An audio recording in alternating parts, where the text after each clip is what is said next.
So, for about a week and a half now, the wildfires have been burning in Los Angeles, California. A lot of people have lost their homes and personal possessions in these fires, which has caused a lot of damage and destruction. And it's really sad because, from what I've heard, this could have been prevented had the people who were in charge did what they were supposed to do and did right by the people of California. A lot of the homes that were damaged, that were burned, belong to celebrities. This is an affluent area, the Palisades, I believe it's called. But I heard that a lot of insurance companies canceled their claims so they wouldn't have to pay out had something like this happen. And from what I'm hearing, it's because the government or the state of California refused to build levees that could have prevented this from happening.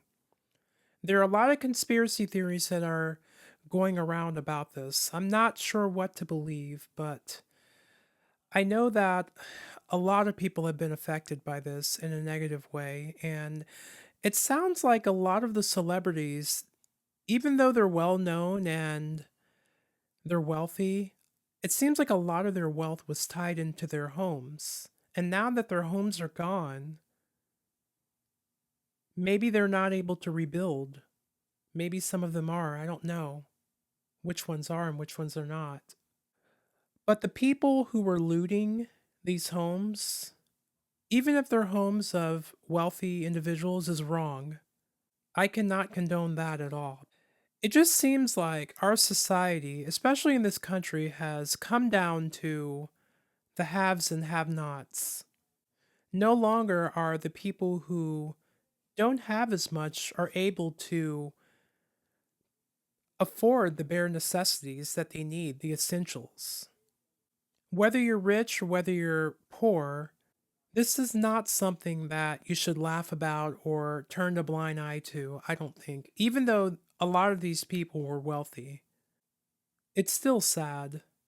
I visited California a few times and I was planning on living out there back in 2015.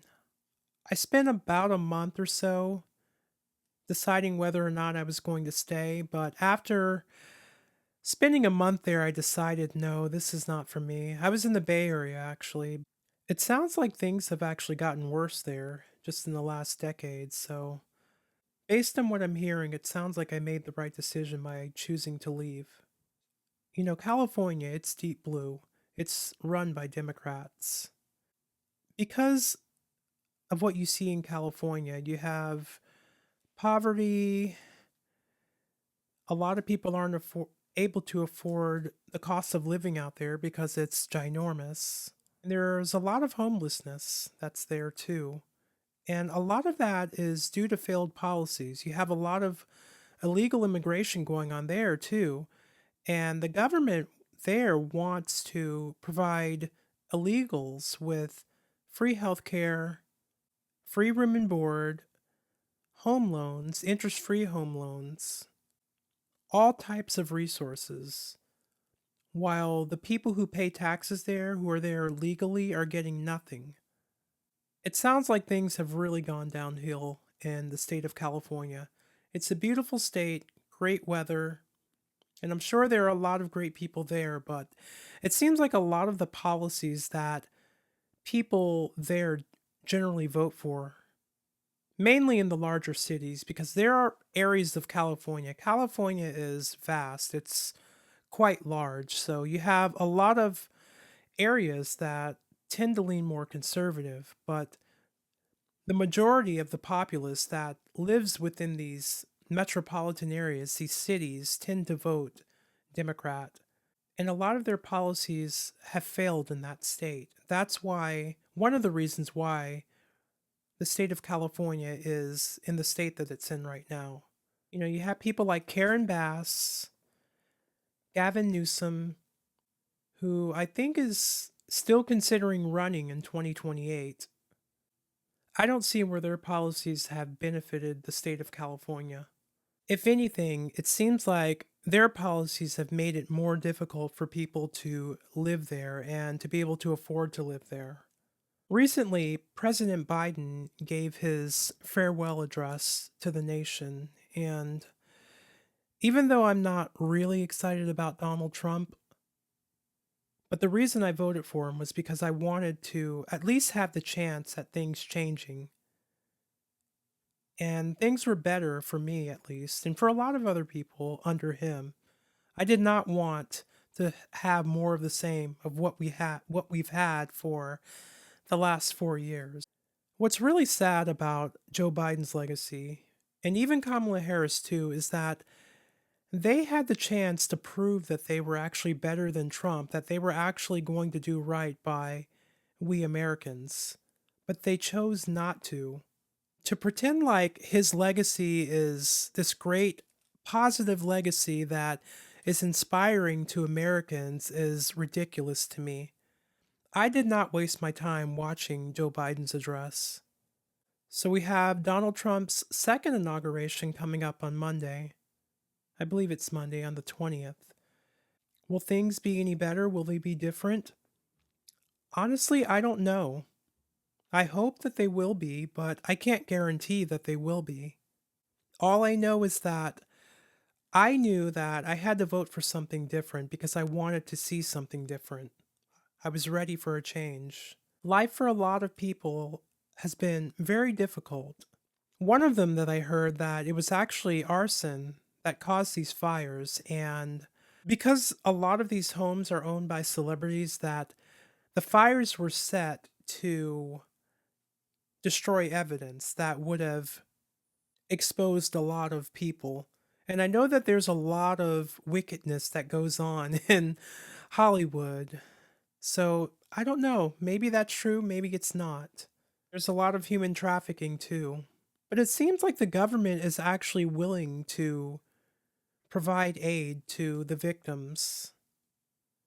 And once again, these are wealthy people. I'm not saying that they deserve it any less, but it seems like the government is more willing to lend a helping hand when it's wealthy people who have been negatively impacted by a disaster such as this one.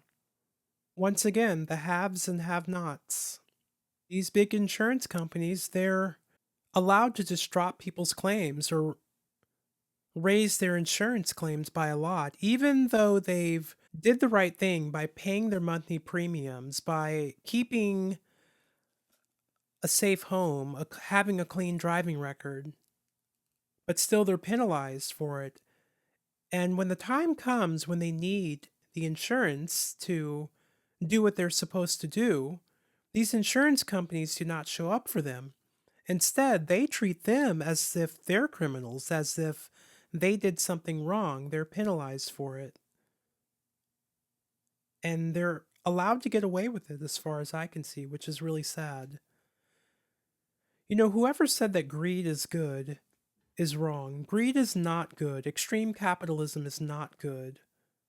Capitalism isn't entirely bad, but with greed, it affects a lot of people. And when people are in that position, when it comes down to their survival, as human beings, we all have that survival instinct within us. And when people are trying to survive, what can they do other than try to survive? Even with United Healthcare, the CEO lost his life last year. And he didn't have to lose his life. That was a sad story, too. When you look deeper into the company, you found out that they denied their claims, and a lot of people died because of that. Meanwhile, you have the CEOs and the higher ups benefiting from not taking care of people, not doing what they should be doing. Once again, greed. And too much greed is dangerous. It's really dangerous. It causes people to lose their lives, to lose their homes, to lose their possessions. And eventually it comes back on those individuals who chose to be greedy. I haven't watched a lot of the news coverage of the fires. I've watched some, but sometimes it's just, a lot to take. We're still in the first month of 2025, and already This has been quite a month. From day one, we had the situation in New Orleans and in Las Vegas. And now this. It's not getting off to a good start. But we have a transition of power in this country. At least we have a chance of things changing. Will they? That remains to be seen. So I offer my condolences to the victims who were affected by these fires in California and a lot of what has occurred over the last month or so. These types of things can be prevented, but we must do right by each other, by one another. We're not losing when we do that. We're actually benefiting. Our time is now. Let's change the world. Thank you for watching, everyone. Please remember to like, comment, and share. Thank you.